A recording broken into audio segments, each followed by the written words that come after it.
میں شہر میں جاب کرتا تھا اور حسب معمول گھر آتے وقت اکثر مجھے دیر ہو جایا کرتی تھی اور بعض اوقات رات کا 1 بج جایا کرتا تھا۔ دیر کا سبب دراصل فاصلے کا زیادہ ہونا اور ٹریفک کا نہ ملنا تھا۔ میں اپنے کام سے 9 بجے کے بعد فارغ ہو جاتا تھا اور پھر اسٹیشن پر کافی دیر کھڑا رہنا پڑتا۔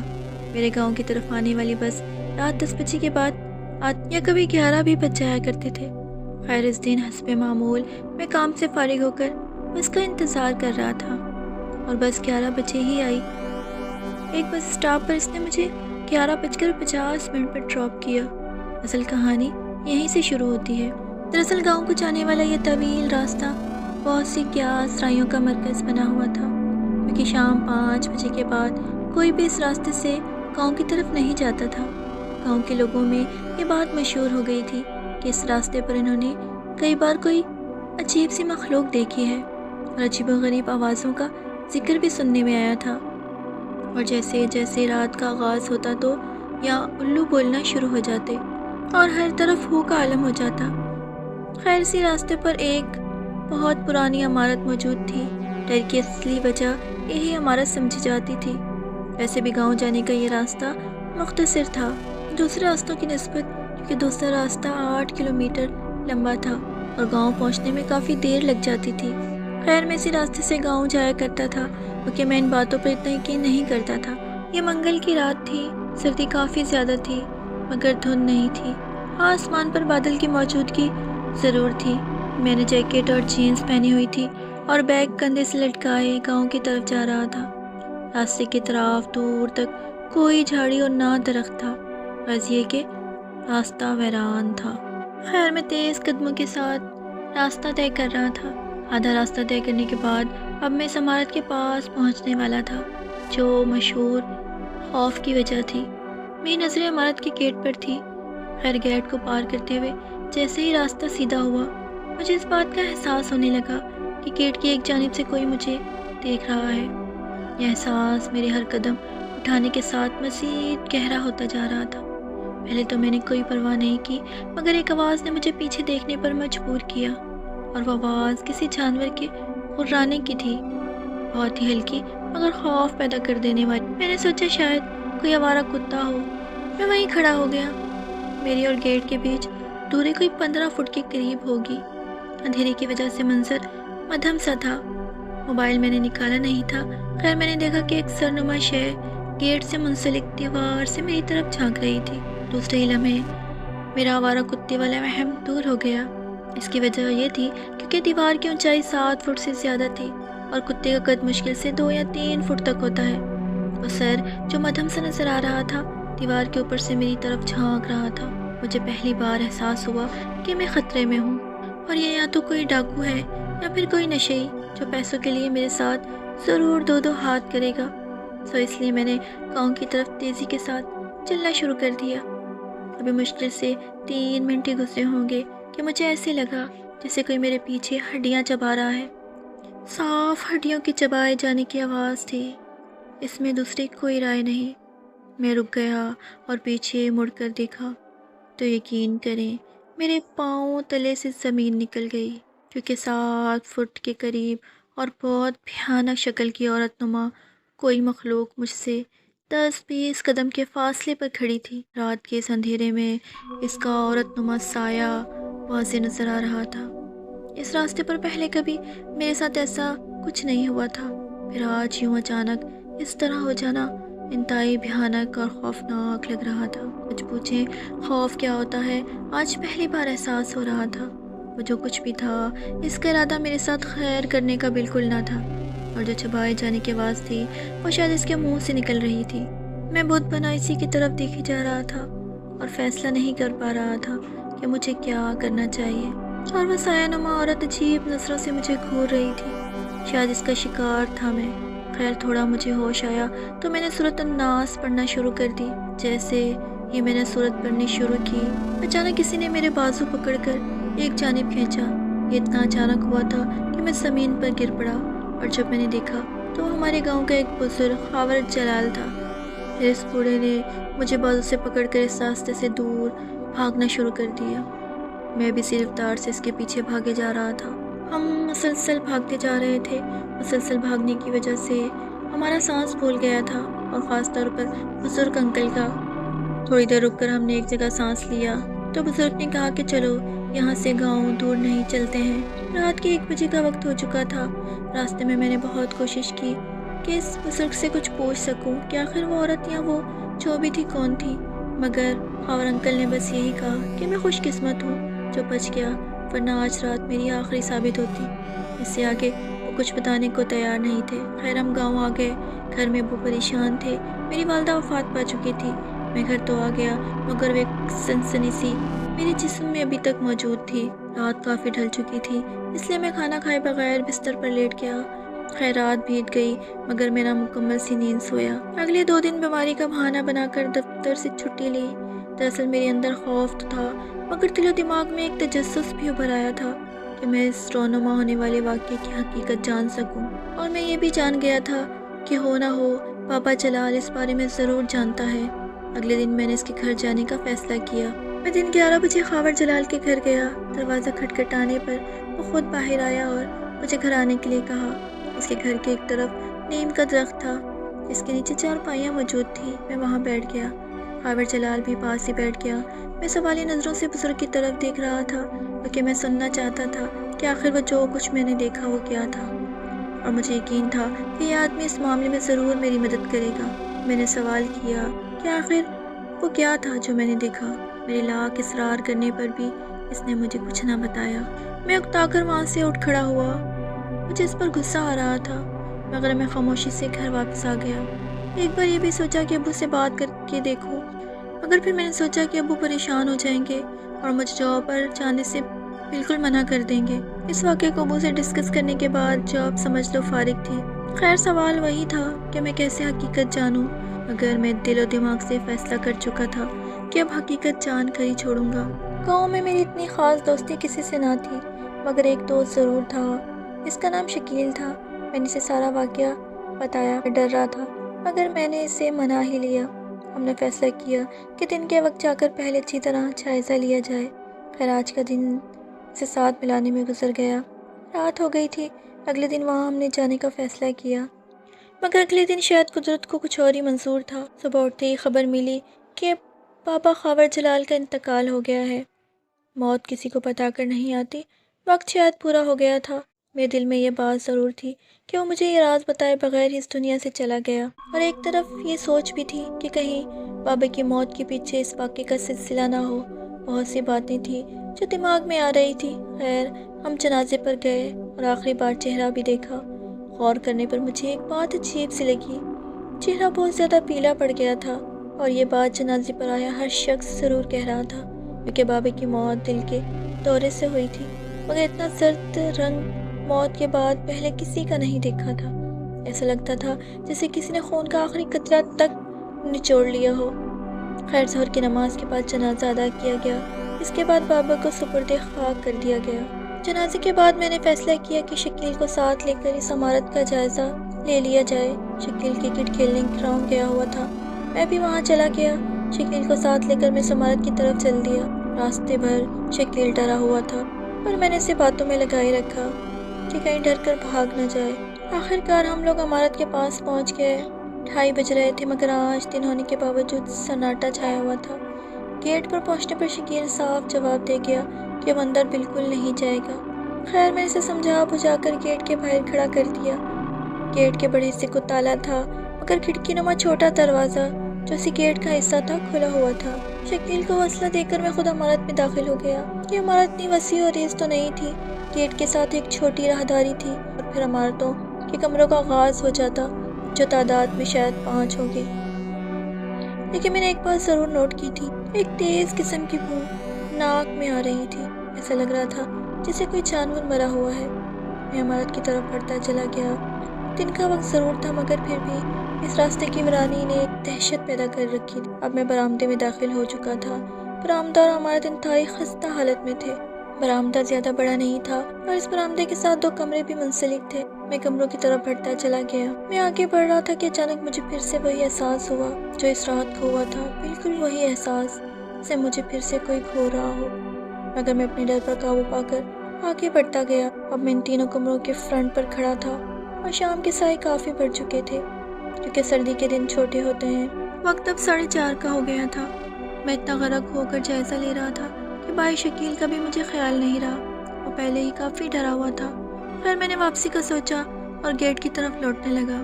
ابھی میں برآمدے سے آگے ہی بڑھا تھا کہ گیٹ کے آگے کچھ ہلچل محسوس ہوئی۔ اس اچانک واقعے سے میں کافی بھوکلا گیا تھا اور میں دوڑتے ہوئے گیٹ سے باہر آیا۔ میں گیٹ سے جیسے ہی باہر آیا میں بہت زیادہ خوفزدہ ہو گیا تھا کیونکہ سامنے شکیل بے ہوش پڑا تھا اور وہ سایہ نما چیز شکیل سے چند فٹ دور مخالف سمت میں منہ کر کے کھڑی تھی۔ اس اچانک رد عمل کی وجہ سے میرا بیلنس بھی بگڑ گیا اور میں گرتے گرتے بچا۔ اب یہ سایہ دن ہونے کی وجہ سے بہت واضح نظر آ رہا تھا۔ اس کے جسم پر سیاہ لباس اور انتہائی غلیظ بدبو، انگلیوں کے ناخن 2 انچ لمبے اور گردن دھڑ سے کافی باہر نکلی ہوئی، اور پھر سایہ وہاں سے غائب ہو گیا۔ میں نے فوراً خود کو سنبھالا اور شکیل کی طرف بڑھ گیا۔ دل میں یہ دعا کر رہا تھا کہ ایسا کچھ نہ ہو کہ شکیل کو کچھ ہو جائے، میں بہت بڑی مصیبت میں پھنس جاؤں گا۔ ارد گرد دور دور تک کوئی نہیں تھا جس کو میں مدد کے لیے پکارتا۔ خیر دل بڑا کر کے میں نے شکیل کو سیدھا کیا اور اس سے مجھے تسلی ہوئی کہ شکیل صرف بے ہوش ہوا۔ جیسے تیسے کر کے میں نے اسے ہوش میں لانے کی کوشش شروع کر دی اور پھر میں اسے ہوش میں لانے میں کامیاب ہو گیا۔ شکیل کی حالت ایسی تھی کہ وہ بول نہیں پا رہا تھا۔ بڑھتے ہوئے اندھیرے کے پیش نظر میں نے اسے سہارا دے کر نکلنے میں ہی عافیت سمجھی، کیونکہ یہ 100% یقین ہو چکا تھا کہ یہاں ٹھہرنا اب اپنی موت کو آواز دینے کے مترادف ہے، کیونکہ وہ سایہ نما مخلوق کبھی بھی واپس آ سکتی تھی۔ اب شکیل بھی کچھ سنبھل چکا تھا مگر وہ منہ سے کچھ بول نہیں رہا تھا۔ ہم عمارت سے کافی دور آ گئے تھے۔ اب شکیل نے زبان کھولی۔ زبان کے کھولی سیدھی مجھے گالیاں ہی بکتی۔ شاید وہ خوف اور ڈر کے باعث اس طرح کی باتیں کر رہا تھا۔ میرے پاس سوائے چپ رہنے کے کوئی چارہ نہ تھا۔ پھر آہستہ آہستہ وہ نارمل ہو گیا اور بعد میں اس نے مجھ سے سوری بھی کی۔ نارمل ہونے کے بعد میں اور وہ اس عمارت سے کچھ دور مٹی کے ایک ٹیلے پر بیٹھ گئے۔ میں نے شکیل سے پوچھا، شکیل تم نے اسے دیکھا؟ شکیل نے ایک جھرجھری لی اور کانوں کو ہاتھ لگا کر اللہ سے پناہ مانگنے لگا۔ پھر وہ بولا، یار آج تو تم نے مجھے مروا ہی دینا تھا۔ اللہ کی پناہ میں دوبارہ تیری باتوں میں کبھی نہیں آؤں گا اور نہ تیرے ساتھ پھر کبھی اس عمارت کی طرف آؤں گا، بلکہ میں تو بھی یہ گاؤں ہی چھوڑ دوں گا۔ اور پھر اس نے بتانا شروع کیا، میں تیرا انتظار کر رہا تھا، کافی دیر ہو گئی تو میں اندر گیا، اس لیے میں نے موبائل نکالا اور وہاں گیٹ کے پاس بیٹھ کر گیم کھیلنا شروع کر دی۔ ابھی 2 منٹ ہی گزرے ہوں گے کہ مجھے پاس سے ایک گھراہٹ کی آواز آنے لگی۔ میں ڈر گیا۔ پھر جیسے ہی میں پیچھے مڑا تو ایک بہت ہی بھیانک شکل بالکل میرے چہرے کے پاس نظر آئی۔ وہ بہت ہی بھیانک تھی۔ اللہ میری توبہ، آنکھوں کی جگہ آگ کی طرح 2 انگارے جل رہے تھے۔ چہرہ ایسے تھا جیسے ماس کے ٹکڑے عارضی طور پر لٹکائے گئے ہوں۔ دانت اور نیچے والا جبڑا ماس سے بالکل خالی تھا۔ منہ میں شاید وہ کچھ چبا رہی تھی اور اس کے باوجود 5 انچ لمبی زبان میری طرف لہرا رہی تھی۔ ایک عجیب اور سرد مسکراہٹ اس کے چہرے سے جھلک رہی تھی۔ میرے جسم میں جان باقی نہ رہی۔ مجھے اتنا احساس ہو رہا تھا کہ شاید یہ میری موت ہے، اور تب میرے منہ سے چیخ نکل گئی۔ اس کے بعد جو کچھ ہوا تمہیں پتہ ہے۔ سوالات کا ایک وسیع سلسلہ میرے دماغ میں پیدا ہو چکا تھا، جیسے میرے عمارت کے اندر ہونے کے باوجود اس مخلوق نے شکیل پر ہی کیوں وار کرنے کی کوشش کی؟ مجھے اندر رہنے کے باوجود اس نے کچھ نہیں کہا۔ مجھے صرف بدبو آئی، مگر باہر اس نے شکیل کو پکڑنے کی کوشش کی۔ اب ہم 3 لوگ تھے جو اس مخلوق کو دیکھ چکے تھے، میں، شکیل اور بابا خاور جلال، مگر بابا کی موت ہو گئی تھی۔ بچے ہم 2 تھے اور لوگوں کی وہ کہانیاں جو اس مخلوق کے ہونے کی طرف اشارہ کر رہی تھی۔ اگلے دن کا آغاز گاؤں میں کسی طوفان سے کم نہ تھا۔ ایک قیامت خیز خبر کانوں سے ٹکرائی اور وہ تھی شکیل کی موت کی خبر۔ یہ کہا جا رہا تھا کہ اسے دل کا دورہ پڑا اور وہ انتقال کر گیا۔ یہ خبر میرے لیے خوف اور ہیبت سے کم نہ تھی کہ رات 10 بجے تک شکیل میرے پاس بیٹھا ہوا تھا۔ ظاہری طور پر وہ بالکل تندرست لگ رہا تھا اور حشاش بشاش اٹھ کر وہ گھر گیا تھا، اور اب صبح اس کی موت کی خبر سن لی۔ میں فوراً اس کے گھر گیا۔ ماتم کا عالم تھا۔ جوان بیٹے کی موت پوری فیملی پر قیامت سے کم نہ تھی۔ لاش کو غسل دینے کا وقت آیا۔ یہ دیکھ کر ایک بار پھر سے مجھے حیرت اور خوف نے گھیر لیا کہ اس کا بھی وہی حال تھا جو بابا خاور جلال کا تھا۔ رنگ زرد پڑ چکا تھا، یہاں تک کہ ہونٹ بھی پیلے ہو چکے تھے۔ میری چھٹی حس نے کہیں نہ کہیں خطرے کا اعلان کر دیا تھا۔ دونوں لاشوں کا حال ایک جیسا تھا۔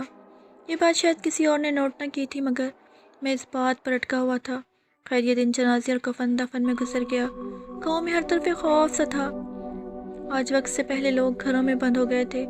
ایسا لگتا تھا رات وقت سے پہلے ہی آ گئی ہو۔ ایک اندیکھا خوف اور سرد ہوا جسموں میں ہیبت پیدا کر رہی تھی۔ رات کی تاریکی شور مچا مچا کر کہہ رہی تھی کہ اب یہاں کچھ بہت برا ہونے والا ہے۔ رات کے پچھلے پہر میری آنکھ کھل گئی۔ اس وقت 1:30 بج رہا تھا۔ آنکھ کھلنے کا سبب کتوں کی رونے کی آوازیں تھی۔ آج سے پہلے کتے ایسے کبھی نہیں چیخے تھے۔ گاؤں کے سارے کتے شاید ایک جگہ یہ اکٹھے ہو گئے تھے۔ غور کرنے پر میں نے محسوس کیا کہ کتوں کے بھونکنے اور چیخنے کی آوازیں اسی طرف سے آ رہی ہیں جدھر وہ عمارت ہے۔ کتے ایسے بھونک رہے تھے جیسے انہوں نے کوئی بدرو دیکھ لی ہو۔ اگلے چند روز تک یہ آوازیں ایسے ہی سنائی دیتی رہی اور پورے گاؤں میں خوف کا سمام سا بن گیا تھا۔ جوانوں کی وہ محفلیں جو رات گئے تک چلتی تھی وہ اب دن ڈھلتے ہی دم توڑ دیتی اور گاؤں کی رونق تو جیسے اپنی موت مر گئی ہو۔ میں نے بھی جاب سے جلد واپس آنا شروع کر دیا تھا۔ اب رات سے پہلے میں گھر واپس آ جایا کرتا تھا۔ 2 دن بعد میں جب جاب سے واپس آیا تو مجھے پتا چلا کہ ایک گاؤں کا جس کی عمر 20 سال تھی وہ دل کا دورہ پڑنے سے انتقال کر گیا ہے۔ اتنی کم عمری میں دل کا دورہ بہت عجیب بات لگتی تھی۔ خیر میں نے پانی پیا اور تھوڑا آرام کرنے کے بعد فوتگی والے گھر جانے کا فیصلہ کیا۔ میں میت کا چہرہ دیکھنا چاہتا تھا۔ جیسے ہی میری نظر اس کے چہرے پر پڑی میرے پاؤں اکھڑ گئے اور میں گرتے گرتے بچا، کیونکہ اس لاش کا بھی وہی حال تھا جو پچھلی 2 لاشوں کا ہوا۔ وہی زرد رنگ، ایسے جیسے خون چوس لیا گیا ہو۔ یہ اتفاق نہیں ہو سکتا تھا۔ اب وہاں پر موجود سب لوگ حیران اور خوفزدہ تھے۔ 3 فوتگیاں، تینوں کو دل کا دورہ پڑا، سب یہی بات کر رہے تھے سب اتفاق نہیں ہو سکتا۔ خیر اب میرے شک کا دائرہ مزید جان پکڑ گیا تھا جب میں نے سنا کہ یہ لڑکا بکریاں لے کر اسی طرف گیا تھا جہاں وہ عمارت تھی، اور جب گھر آیا تو وہ کافی ڈرا ہوا تھا جیسے اس نے کوئی خوفناک شے دیکھ لی ہو۔ پھر وہ بکریاں لے کر ڈیرے پر چلا گیا۔ وہاں سے جب کافی دیر سے واپس نہیں آیا تو اس کا بھائی اسے دیکھنے گیا۔ اس کے بھائی کو وہاں اس کی لاش ملی۔ ڈاکٹرز نے بتایا وہ مر چکا ہے اور مرنے کی وجہ ہارٹ اٹیک بتائی گئی۔ ہر جنازہ پڑھ کر میں واپس گھر آ گیا۔ عجیب سی کیفیت تھی ہر طرف۔ میں اب فیصلہ کر چکا تھا کہ مسئلے کو یا تو ختم کروں گا یا خود مر جاؤں گا۔ میں نے گاؤں والوں کو اکٹھا کرنے کا سوچا اور مسجد میں اکٹھا کرنے کے لیے اعلان کروا دیا۔ شام کے وقت چودھری افضل کے گھر سب اکٹھے ہو گئے۔ سب اپنے اپنے مشورے دے رہے تھے۔ ان میں کچھ کہہ رہے تھے کہ اس عمارت کو گرا دیں اور کچھ کوئی اور رائے دے رہے تھے۔ لاسٹ پر سب میری طرف دیکھنے لگے۔ میری کیا رائے ہے کہ میں اس منحوس سائے کے روبرو ہو چکا تھا۔ میں نے کہا کہ اگر وہ سایہ ان موتوں کے پیچھے ہے تو اس عمارت کے گرنے سے کوئی فائدہ نہیں ہونے والا۔ اگر ہم نے ایسا کیا تو ہم سے وہ اس کا انتقام ضرور لے گی۔ ایک بات جو میں نے نوٹ کی تھی وہ تھی کہ اللہ کے ذکر سے وہ بدرو بہت ڈرتی ہے، کیونکہ جب میں اس کے روبرو ہوا تھا تو میں سورۃ الناس پڑھ رہا تھا جس کی وجہ سے وہ مجھے نقصان نہیں پہنچا پائی۔ ہمیں کسی عالم صاحب سے رابطہ کرنا چاہیے، وہی اس مسئلے کو حل کر سکتے ہیں۔ میری اس بات پر سب متفق ہو گئے اور یہ کام مجھ پر چھوڑ دیا گیا۔ میں وقت ضائع نہیں کرنا چاہتا تھا کیونکہ پہلے ہی بہت نقصان ہو چکا تھا۔ میں ایک امام مسجد کے پاس گیا اور امام صاحب نے کہا کہ وہ ایک عالم صاحب کو اپنے ساتھ لے کر آئیں گے۔ ہر بات فائنل ہونے کے بعد میں گھر آ گیا۔ دوسرے دن 1 بجے امام صاحب ان کے ساتھ ایک انتہائی نورانی چہرے والے شخص سے تشریف لے آئے۔ ہم جو پریشان تھے، ان لوگوں کی آمد ایک روشنی کی کرن کی طرح تھی جو اندھیرے کا دامن چیر دے۔ امام نے حال چال پوچھا اور میں نے جو کچھ ہم لوگوں کے ساتھ ہوا تھا سب ان عالم صاحب کو بتا دیا۔ اس روحانی شخص نے ایک نظر مجھے دیکھا اور یہی کہا، تم خوش قسمت ہو، اب چلو عمارت کی طرف چلتے ہیں۔ سب لوگ عمارت کی طرف بڑھنے لگے۔ میں اور امام روحانی شخصیت کے ساتھ آگے آگے چل رہے تھے کیونکہ اس نے مجھے اپنے ساتھ رہنے کو کہا تھا۔ جیسے ہم لوگ گاؤں سے باہر نکلے آندھی آ گئی۔ یہ آندھی کا موسم نہیں تھا۔ امام نے کہا اس بلا نے اپنا کام شروع کر دیا ہے۔ جیسے جیسے ہم آگے بڑھ رہے تھے آندھی تیز ہو رہی تھی، ایسے لگ رہا تھا کہ آج ہی ہمیں اڑا کر ساتھ لے جائے گی۔ ہم بہت مشکل سے اس عمارت تک پہنچے۔ جب عمارت تک پہنچے تو آندھی تھم گئی۔ 3 بج رہے تھے کیونکہ آندھی کی وجہ سے یہاں پہنچنے میں بہت وقت لگ گیا تھا۔